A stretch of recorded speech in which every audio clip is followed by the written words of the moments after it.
Hello, ladies and gentlemen, welcome back to the show. This is Jenga Njero. Now, today we have the Matchmaker show, and you understand the protocol here. Any other time we have a man on board, the man must be looking for a woman. In the same way, when we have a woman on board, that woman must be looking for a man.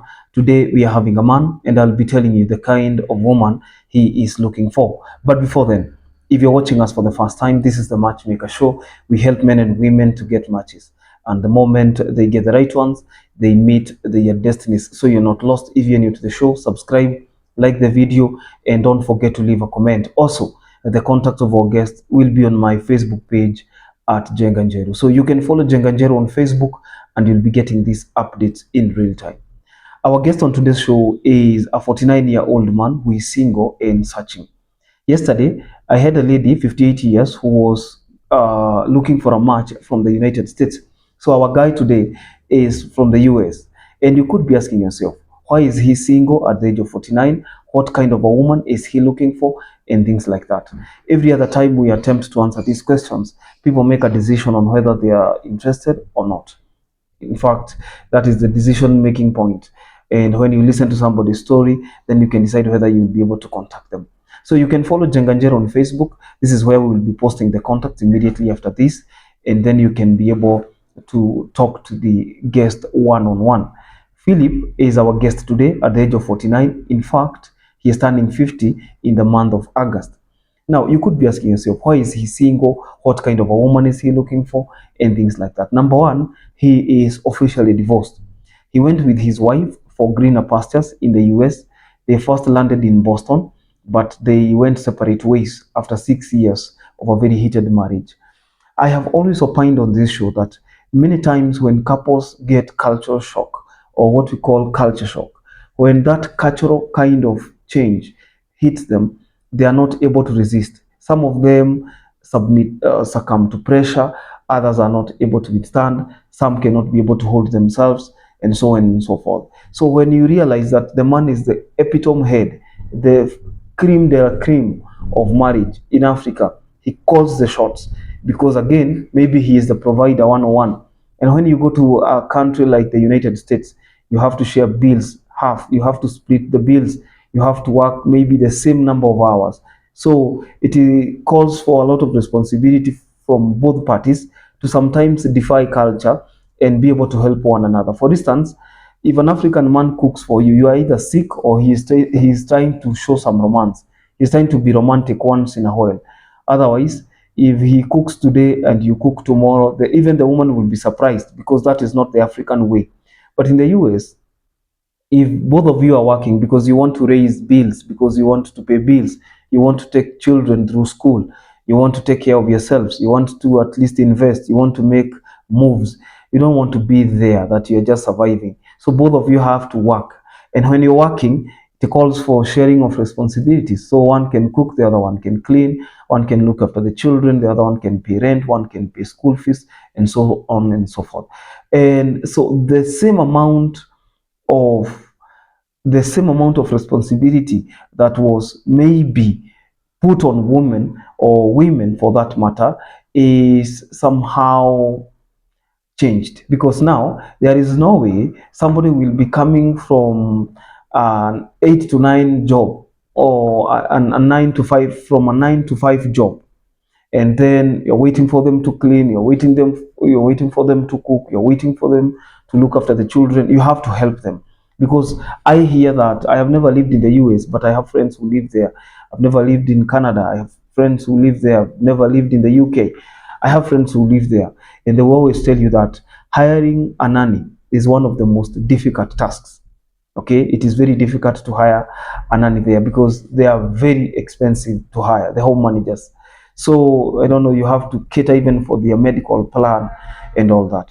So when people go there and they're not willing to compromise on certain duties, and people are not willing to compromise, because you will not expect somebody umetokea na yeye job, you've just left work at the same time, and then you're waiting for them to perform all the responsibilities. It's going to be difficult. And that is why Philip found himself and the wife in a very tight trap. So they were not able to cope. The differences were irreconcilable, and they decided to move their own separate ways.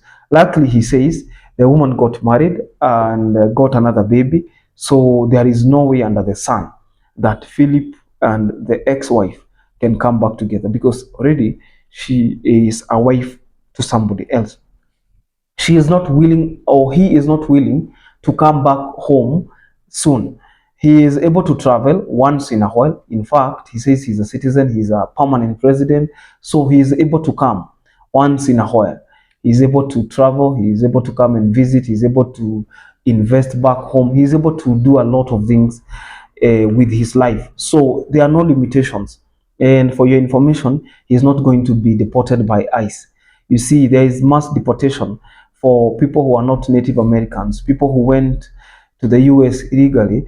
The current president, Donald Trump, is deporting people back to their countries, and therefore he says he's not a victim and he's not going to be part of the acts who will be deported by ICE. He's looking for a woman, home or away, preferably somebody who has not imbibed the system, somebody who has not been indoctrinated, somebody who has not been there to challenge status quo, and he is not looking for a feminist. That is what he said.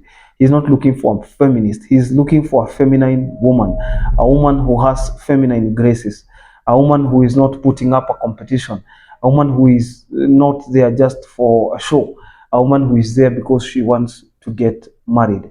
If you are there between the ages of 37, in fact, he had said 36, 37, all the way to 48, and because he is turning 50 in the month of August, then that woman can be younger, and that would be great. The only challenge is if the woman is older than him. That one he cannot accept. Again, he's looking for somebody who has at least one child, at most two. So if you're there, you're single and searching, maximum two and minimum one. He says that he would not be willing to take somebody who has very small children, because again, the roles of a husband, the responsibilities of a husband remain paramount. That if you have a family, you take care of them. If you have a wife, if you have children, you take care of them. The reason why he is accepting somebody who will come with children is because by the time they were parting ways, their children had not cleared high school. There were two of them in number, and therefore it was not easy for him to remain with them. It was not possible for him to get the custody, full custody of children. So it is shared custody, and he was able to contribute whatever he could, and then he could see them once in a while, once in a blue moon, but he does not live with them. They are in full custody of the mother, who is now somebody else's wife, and they don't even need to contact the mother. The mother is not the contact person. In fact, they have phones, so if they want to meet daddy, they can always organize. If they want to see daddy, if they want to ask him for advice or anything, they can always plan. And that is why Philip is looking for a match. So he doesn't have a problem if this woman comes with children. He doesn't have a problem if this woman comes with the children. So either from home or away, but the woman has to be one, born again, very, very, very, very born again, a woman who does not drink, a woman who does not smoke, and a woman who is not, when people say a little wine is not bad, a little wine here, a little wine there, by the time they take alcohol, they don't even understand.